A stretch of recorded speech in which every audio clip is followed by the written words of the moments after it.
Bismillahirrahmanirrahim. Assalamu alaikum dear students. How are you? I hope you would be fine. This is new syllabus Oxford Primary Mathematics Workbook 6B. आज हम start कर रहे हैं ये new book. इसके अंदर हमारे पास जो पहला चैप्टर है वो सर्कल से रिलेटेड है. अभी तक आपने जो शेप्स पढ़ी थी वो पॉलीगॉन्स थी, यानी उसमें आपके पास triangle, square, rectangle, rhombus, parallelogram, ये सारी फिगर्स थी, या तो 3 साइडेड या 4 साइडेड. अब हम सर्कल्स के बारे में बात करने वाले हैं, तो वीडियो एंड तक देखिएगा. सबसे पहले हम बात करेंगे पेज नंबर 1 के ऊपर पार्ट्स ऑफ अ सर्कल के बारे में. तो सर्कल के अंदर हमारे पास डिफरेंट पार्ट्स के डिफरेंट नाम्स होते हैं, ठीक है. तो यहाँ पर हमारे पास जो एक सर्कल है, इसके अंदर आप देख सकते हैं सबसे पहले एक सेंटर है, और यहाँ पर आपके बताया हुआ है कि O is the centre of the circle, ठीक है.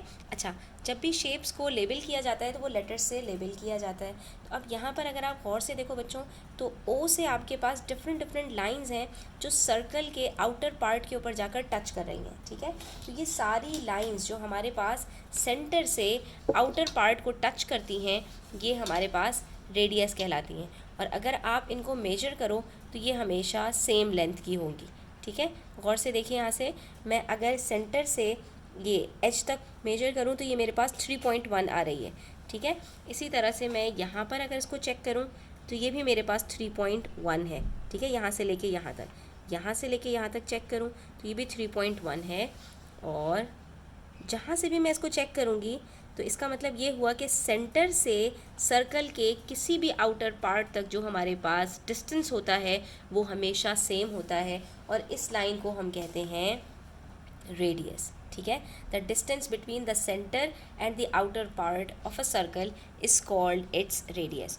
और यही लाइन अगर हमारे पास दोनों एजेस पर आए, यानी सेंटर से टच होती हुई दो एजेस को टच करे, तो ये डायमीटर बन जाता है. यानी रेडियस का जो डबल होता है, दो रेडियस जब मीट कर जाएं और वो एक स्ट्रेट लाइन में हो, तो ये आपके पास एक डायमीटर बनता है. यानी कि एक सर्कल को जो दो हाफ्स के अंदर डिस्ट्रीब्यूट कर दे, जो दो हाफ्स के अंदर इसको डिवाइड कर दे, उसको हम कहते हैं डायमीटर. अब आप देख सकते हैं कि ये जो मैंने यहाँ पर लाइन जो आपके सामने शो की है, इसकी वजह से ये एक सर्कल बन रहा है जिसको हम सेमी सर्कल कहते हैं, और इसके दूसरे साइड पर भी एक सर्कल बन रहा है. तो ये आपके पास दो सेमी सर्कल्स बनते हैं. तो एक डायमीटर हमेशा सर्कल को दो इक्वल पार्ट्स में डिवाइड कर देता है. ये भी आपके पास देखो सेंटर से लाइन पास हो रही है, मगर इसके लिए क्या क्या यहाँ पर रिक्वायरमेंट्स हैं.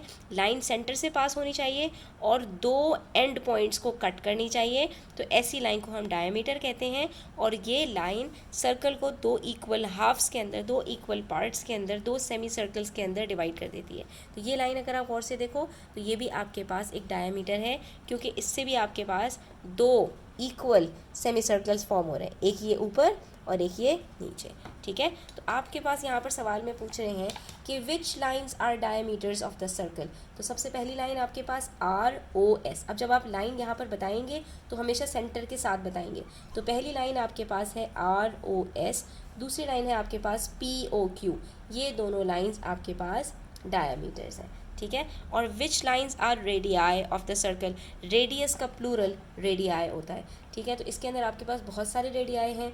OS सबसे पहले, OP सेकेंड, OV, ठीक है, OR और OQ.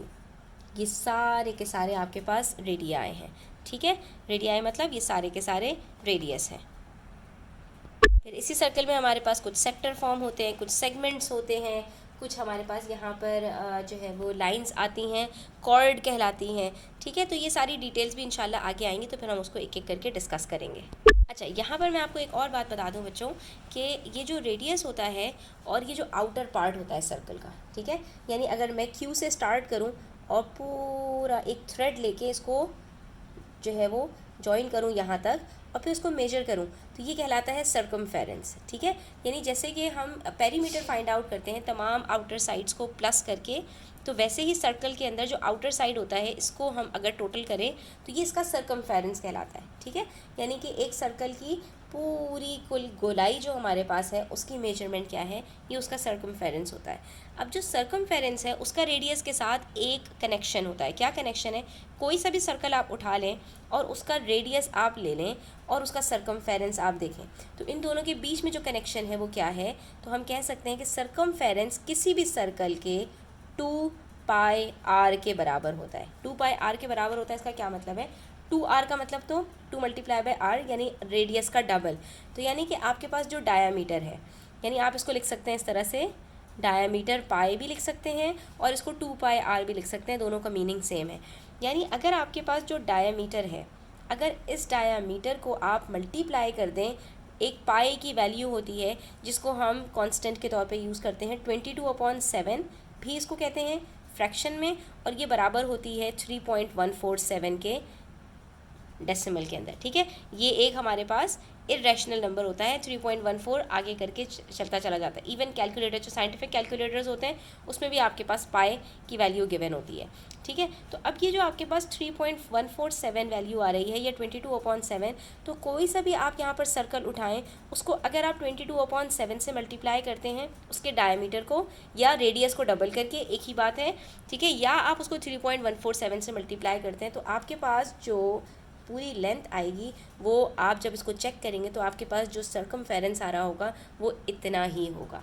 ठीक है, और ये हर सर्कल के साथ है। ठीक है, तो ये एक प्रैक्टिकल करके चेक किया गया है और आप भी इसको प्रैक्टिकल करके चेक कर सकते हैं।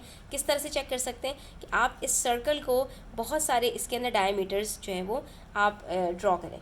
ठीक है, कैसे डायमीटर्स ड्रॉ करेंगे, इक्वल जो है वो सबकी वो होनी चाहिए। जैसे ये आपके पास ड्रॉ हुए हुए हैं ना, इसी तरह से आपने यहाँ पर और भी डायमीटर्स ड्रॉ करने। ठीक है, और जब आप इतने डायमीटर्स ड्रॉ करेंगे, जैसे यहाँ पर भी एक ड्रॉ किया आपने, फिर यहाँ पर भी एक ड्रॉ किया, फिर यहाँ पर भी एक ड्रॉ किया, इसी तरह से आपने और ड्रॉ किए। उसके बाद आप सबको, जो आपके पास पतले पतले पतले पतले ट्राइंगल्स फॉर्म हो जाएंगे, उन सारे ट्राइंगल्स को जब आप ज्वाइन करेंगे और जब आप उनको ऐड करेंगे तो आपके पास वही आंसर आएगा जो कि आपके पास रेडियस को डबल करके और 22/7 से मल्टीप्लाई करके आ रहा होगा। अब आ जाइए पेज नंबर 2 पर। तो यहाँ पर आपसे कह रहे हैं find the circumference of each circle. तो अब आपने क्या करना है, देखिए इन्होंने पाई की वैल्यू आपको पहले से दी हुई है 3.14। ठीक है, सर्कल का डायमीटर आपको दिया है 4 सेंटीमीटर्स, कहीं आपको डायमीटर दिया हुआ होगा, कहीं आपको रेडियस दिया हुआ होगा। अब आपकी मर्ज़ी है कि आप यहाँ पर कौन सा फॉर्मूला यूज़ करना चाहते हैं। ठीक है, अब आप अगर यहाँ पर आपको डायमीटर दिया हुआ है तो आप सिंपल कर लें डायमीटर मल्टीप्लाई बाय पाई। ठीक है, और अगर आपको रेडियस गिवन है तो आप ये कर लें 2 पाई r। ठीक है, रेडियस की वैल्यू यहाँ पर पुट कर देंगे तो आपके पास सर्कमफेरेंस आ जाएगा, यहाँ पर डायमीटर को पुट कर देंगे तो आपके पास सर्कमफेरेंस आ जाएगा। ठीक है, अगर आप यहाँ पर 2 पाई r लिखते हैं तो आपको क्या करना पड़ेगा, रेडियस को डायमीटर को पहले हाफ करना पड़ेगा, क्योंकि डायमीटर का हाफ रेडियस होता है। ठीक है, डायमीटर अगर एक सर्कल का 4 सेंटीमीटर्स है तो उसका रेडियस 2 सेंटीमीटर्स होगा। लेकिन फिर जब आप इसको फॉर्मूले में पुट करेंगे तो फिर आपको दोबारा क्या करना पड़ेगा, जो आपके पास 2 सेंटीमीटर्स का रेडियस आया होगा उसको फिर से 2 से मल्टीप्लाई करोगे, 4 बन जाएगा। तो बात तो वही हो गई ना। तो इसलिए अब आपने यहाँ पर थोड़ा सा कॉमन सेंस यूज़ करना है और आपने इन क्वेश्चंस को सॉल्व करना है। तो अगर मैं डायमीटर को डायरेक्टली 4 सेंटीमीटर्स को मल्टीप्लाई कर दूँ 3.14 से, ठीक है, तो मेरे पास यहाँ पर सर्कमफेरेंस आ जाएगा। और यहाँ पर क्योंकि मेरे पास रेडियस गिवन है, ठीक है, डायमीटर नहीं गिवन है, तो मैं यहाँ पर 2 पाई r कर दूँगी। ठीक है, तो दोनों में सेम फार्मूला यूज़ कर रहे हैं हम, फ़र्क कुछ भी नहीं है। डायमीटर को यहाँ पर हाफ करूँ मैं 2 बनता है, तो फिर मेरे पास क्या फार्मूला बनेगा, 2 मल्टीप्लाई बाय 3.14 मल्टीप्लाई बाय 2, तो 2 मल्टीप्लाई बाय 2 4 ही बनता है ना। ठीक है, और यहाँ पर रेडियस गिवन है तो मैं क्या करूँगी, 2 मल्टीप्लाई बाय 3.14 मल्टीप्लाई बाय 15, तो 15 का डबल क्या होता है, जो है वो 30 होता है। तो मैं 2 को 15 से मल्टीप्लाई करके 30 मल्टीप्लाई बाय 3.14 लिखूँ या 2 मल्टीप्लाई बाय 3.14 मल्टीप्लाई बाय 15 लिखूँ, दोनों का मतलब सेम है।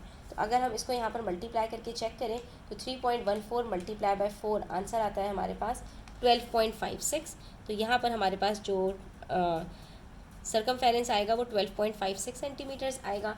और इसी तरह से अगर हम 30 को मल्टीप्लाई करें 3.14 से तो हमारे पास आंसर आता है 94.2 सेंटीमीटर्स।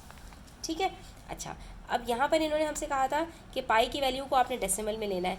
बाकी जो नीचे के 2 क्वेश्चन हैं इसमें हमसे कह रहे हैं कि आपने यहाँ पर पाई की वैल्यू को फ्रैक्शन में लेना है, सिर्फ ये डिफरेंस है यहाँ पर। ठीक है, तो अब यहाँ पर हम क्या करेंगे, यहाँ पर भी इसी तरह से क्वेश्चन है, circumference is equals to 2 pi r, radius given है ना, तो मैं 2 पाई r ले लेती हूँ, 2 मल्टीप्लाई बाय 22/7 मल्टीप्लाई बाय 21।